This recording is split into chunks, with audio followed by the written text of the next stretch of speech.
Aujourd'hui est un jour particulier.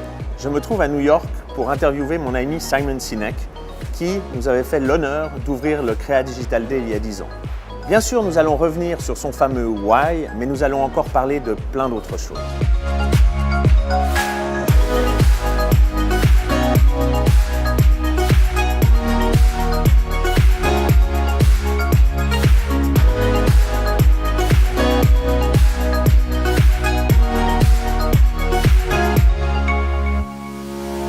Hello, Simon. Hi, Arnaud. How are you? Very good. How about you? Good, thank you. So I'm so happy to be here in New York with you to celebrate the 10th anniversary of the CREA School and the CREA Digital Day, an event that we co-imagined with the Machina and 200 Ideas. Thanks you again so much for finding the time out of your busy schedule to meet me and to participate to this important 10th anniversary for us. Of course, it's my pleasure. So we'll come back later on the why, but in the meantime, let's discuss a little bit about millennials.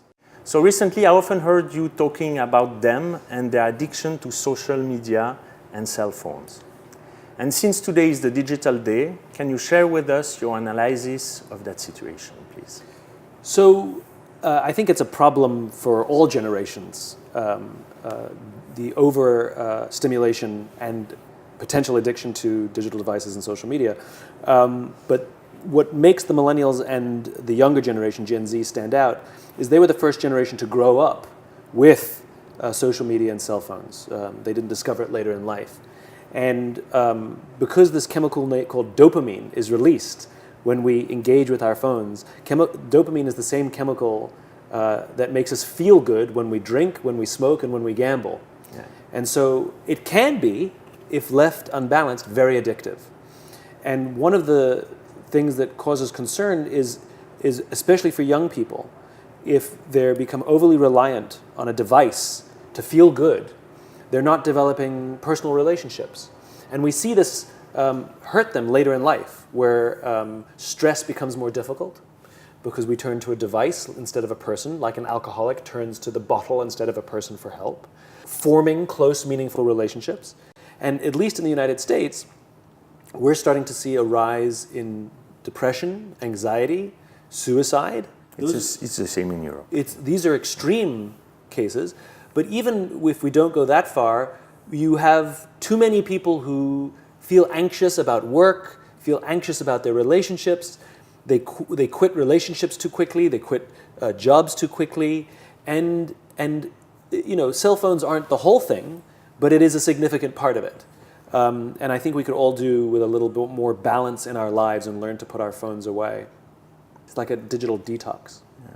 And what can you also tell us about millennials? Well, one of the things that I love about this young generation of millennials and younger is they're very inclusive and accepting.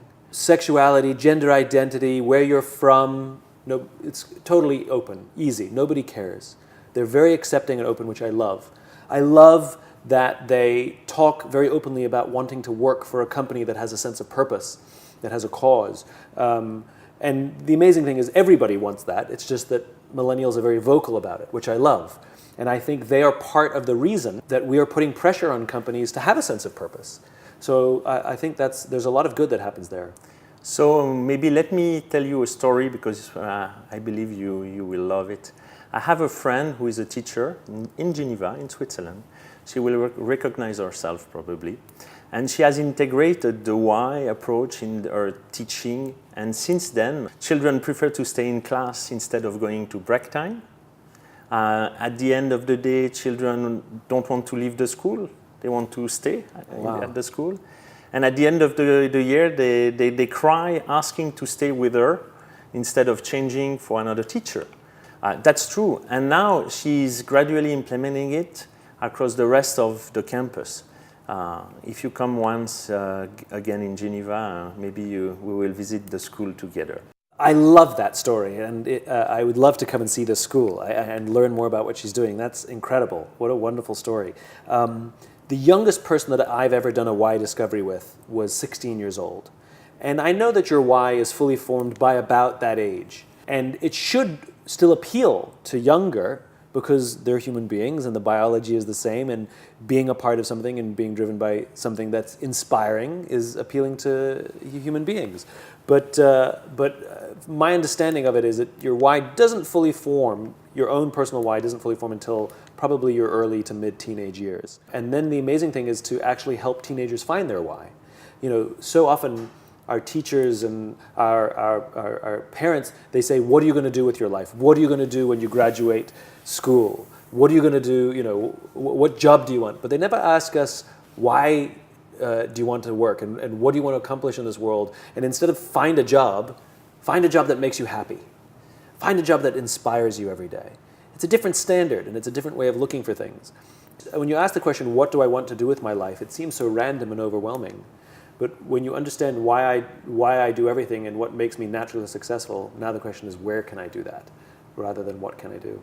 So you will be surprised. The teacher in Geneva starts with younger people, like 10 to 12. I would love to come and see it. I'd love to come and learn. Yeah.